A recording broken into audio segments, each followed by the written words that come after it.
Dans la paisible Jonkershove, Koen Heugebaert a créé dans son jardin une oasis de verdure où le respect de la nature reste central.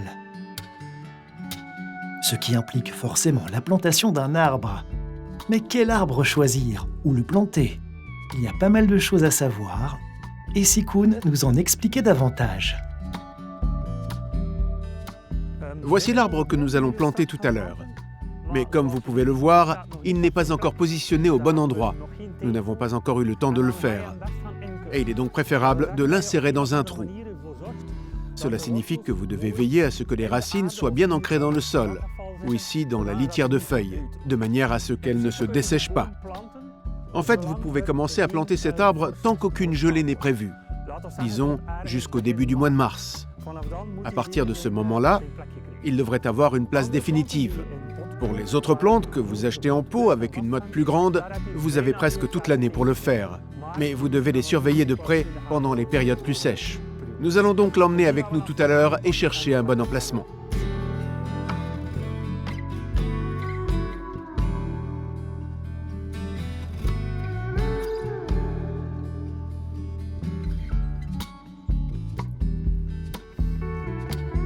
Voilà, c'est lui.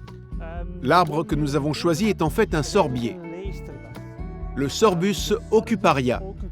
Pourquoi cet arbre? Celui-ci est raisonnablement adapté au petit jardin. Il atteint une hauteur de 6 à 8 mètres.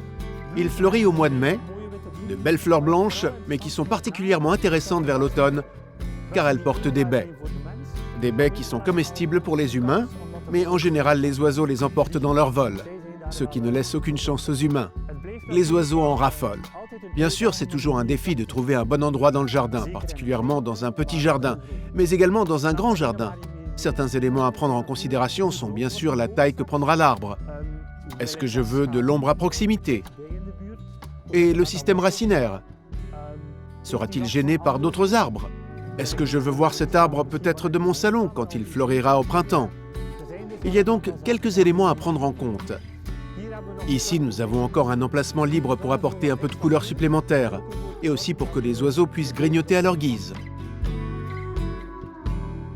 Voilà, une bonne préparation de l'endroit où vous allez planter plus tard est naturellement importante. Tout d'abord, il faut enlever toutes les mauvaises herbes et s'assurer que le sol a déjà été un peu ameubli avant de commencer à creuser le trou. Cet arbre ne se montre pas très exigeant quant à son emplacement. Il pousse dans n'importe quel type de sol. Il n'aime pas beaucoup les endroits humides, mais ce n'est pas si mal ici. La distance de plantation est très importante, surtout dans les petits jardins. En principe, vous plantez un arbre à environ 2 mètres de la limite. Gardez à l'esprit que s'il atteint effectivement une belle croissance, il serait peut-être préférable de le planter un peu plus loin que 2 mètres. Si vous envisagez une haie, celle-ci est généralement placée à un demi-mètre. Là aussi, c'est très important. Si vous plantez un peu plus loin, vous aurez plus tard un peu plus d'espace pour aller tailler ou élaguer du côté du voisin.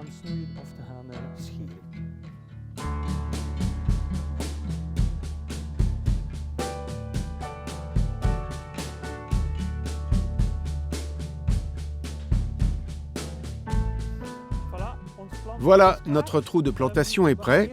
Nous allons d'abord vérifier son implantation, s'il est assez grand en fonction de nos racines. Donc, nous y déposons notre arbre et nous regardons. Il est bien sûr très important de ne pas planter trop profondément. Souvent, vous pouvez voir que l'arbre était sous terre jusqu'ici dans la pépinière. Nous allons donc nous assurer qu'il n'est pas au-dessus du sol, mais aussi pas trop en profondeur. En fait, cet arbre n'a pas besoin de fertilisation. Le danger de la fertilisation est de brûler une partie des racines. Que pouvons-nous faire? Il s'agit d'ajouter du compost, mais attention à cela aussi, pas de compost frais qui est souvent trop chaud. En fait, il s'agit déjà d'un compost très bien digéré, dont je vais maintenant ajouter une partie au fond de la fosse.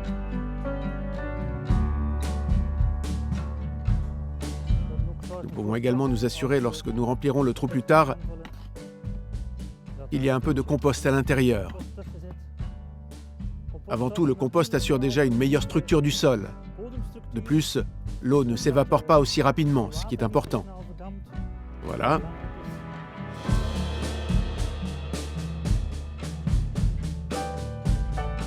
Puis, nous regardons à nouveau pour présenter nos racines, que tout rentre bien dans ce trou. Mais bien sûr, un jeune arbre a toujours besoin d'un certain soutien au début. Il est donc préférable de placer un bon poteau à côté, mais de préférence pas lorsque la fosse est déjà refermée. Car que se passe-t-il alors? Vous allez taper sur le poteau pour l'enfoncer et peut-être que vous abîmerez ainsi une partie des racines. Et bien sûr, ce n'est pas non plus l'intention. Ce qui est important dans notre région, c'est que le vent vient principalement du sud-ouest. Assurez-vous donc que le poteau se situe du bon côté. Ici, j'ai le côté sud, le côté ouest. Donc, en gros, notre poteau devrait s'intercaler quelque part de ce côté. Que pouvez-vous faire d'autre? Il s'agit de tourner un peu votre arbre de sorte que j'ai maintenant un peu plus d'espace ici pour enfoncer mon poteau. Nous allons donc d'abord faire un trou ici et introduire notre poteau, et ensuite notre arbre pourra être replacé.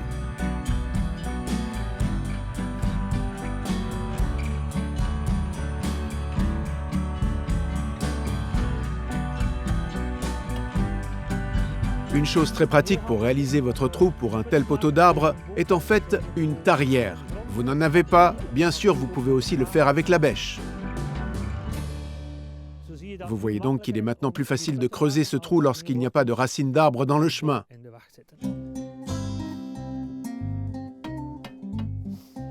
Pour notre poteau, nous ne choisissons évidemment pas un matériel imprégné.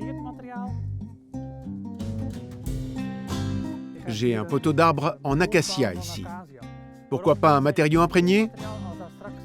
Eh bien, si des bestioles doivent s'y glisser plus tard, les matériaux utilisés pour cela ne sont pas appropriés, ou ils sont toxiques pour ces bestioles.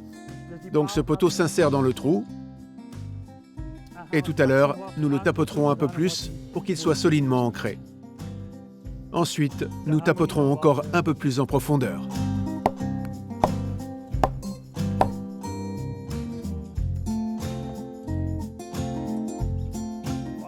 Voilà, nous pouvons enfin donner un emplacement définitif à notre arbre.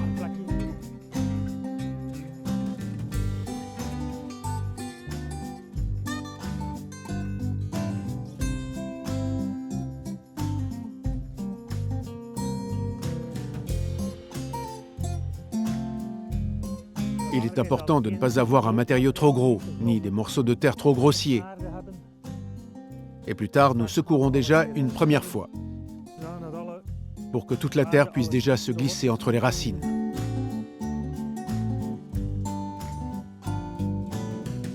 Plus nous soignons la plantation, plus l'arbre peut se développer correctement.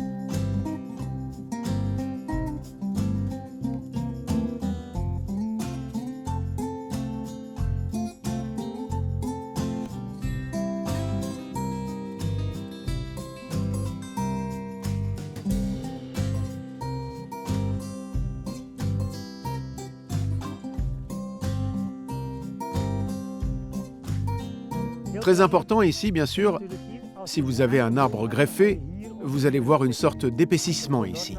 Veillez à ce que cet épaississement ne soit certainement pas trop profond sous la terre, mais à peu près parallèle au niveau du sol, de sorte que l'arbre puisse bien se développer.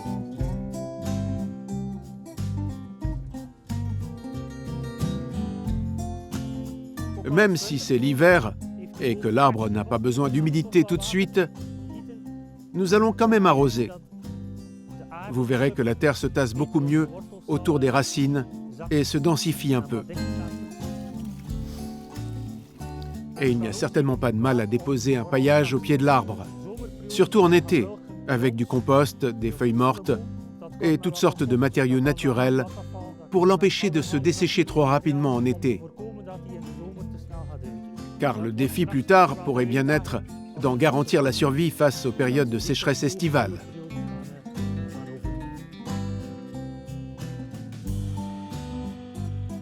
Voilà, il peut grandir. Nous y sommes presque.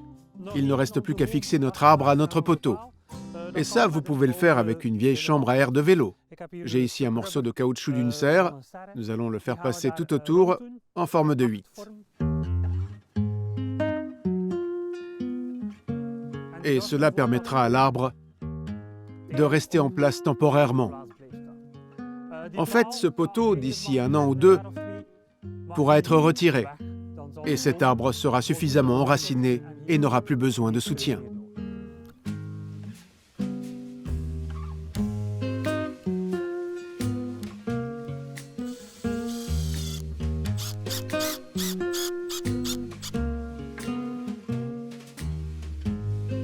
Voilà, il peut grandir.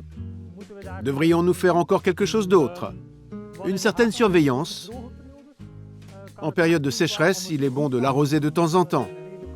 Cela signifie une quantité relativement importante, un seau, voire 4 ou 5.